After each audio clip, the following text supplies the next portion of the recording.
अध्यक्ष महोदय, कृषी विभागाला एक माझी विनंती आहे.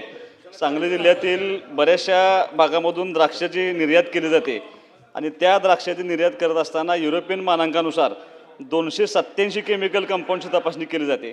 यापैकी 4 ते 5 केमिकल कंपाऊंड जर मर्यादित स्वरूपात आले तर ते स्वीकार्य असतात, मात्र जर त्याच्यापेक्षा जास्त आले तर ते अपात्र ठरवले जातात. अपात्र ठरलेली द्राक्षे ही कमी दराने विकावी लागतात.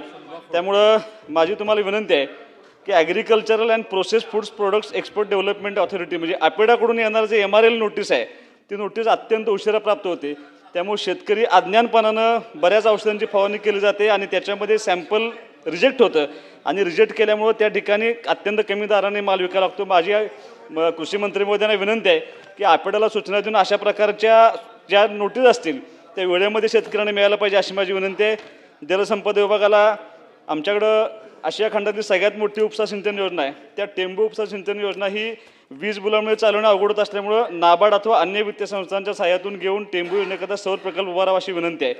टेंबू उपसा सिंचन योजनेचे पंप हे 20 ते 25 वर्षापूर्वी घेतलेले आहेत. ते पूर्ण क्षमतेने चालत नाहीत. त्यासाठी आधुनिक पद्धतीने नवीन पंप खरेदी करून या पंपाचे नूतनीकरण करावे अशी माझी विनंती आहे. टेंबू योजनेच्या 6व्या टप्प्याला नाबार्डमधून जास्तीत जास्त निधी उपलब्ध करून द्यावा अशी माझी विनंती आहे. टेंबू योजना ही पाईपद्वारे शेतीला पाणी पुरवठा केला जातो. मेन वितरिकीची कामे पूर्ण झाली आहेत. आता कॅटची कामे करणं आवश्यक आहे. त्यासाठी निधी उपलब्ध करावा अशी माझी विनंती आहे. आमच्या खानापूर तालुक्यामध्ये, आटपाडी तालुक्यामध्ये भाग्यनगर, ढवळेश्वर, पारे, वाळूज, आळसण, भांबर्डे, वेजेगाव आणि आटपाडी तालुक्यातील कचरे वस्ती, अर्जुनवाडी, बनपुरी, निंबाळकर वस्ती, निंबोडे, माळेवाडी व अन्य तलावाखालील क्षेत्र या योजनेपासून वंचित आहे.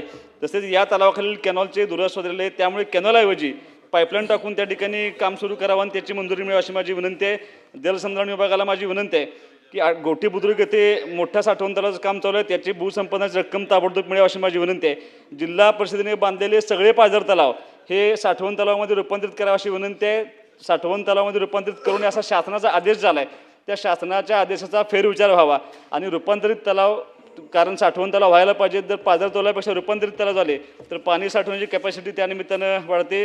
विभागाला विनंती आहे, आमच्या एक नवीन पोलीस स्टेशन व्हावं म्हणून आम्ही विनंती केली. सगळ्या क्रायटेरियामध्ये बसतंय, फक्त एकच क्रायटेरिया कमी पडतो, तो म्हणजे गुन्ह्यांची संख्या कमी आहे.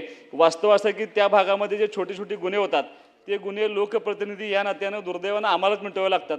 त्याची सगळी संख्या गृहीत धरून ह्या क्रायटेरियामध्ये आमचं पोलीस स्टेशन बसवावं आणि खानापूर इथे नवीन पोलीस स्टेशन करावं अशी माझी विनंती करतो. अध्यक्ष महोदय, तुम्ही मला बोलायला दिल्याबद्दल धन्यवाद.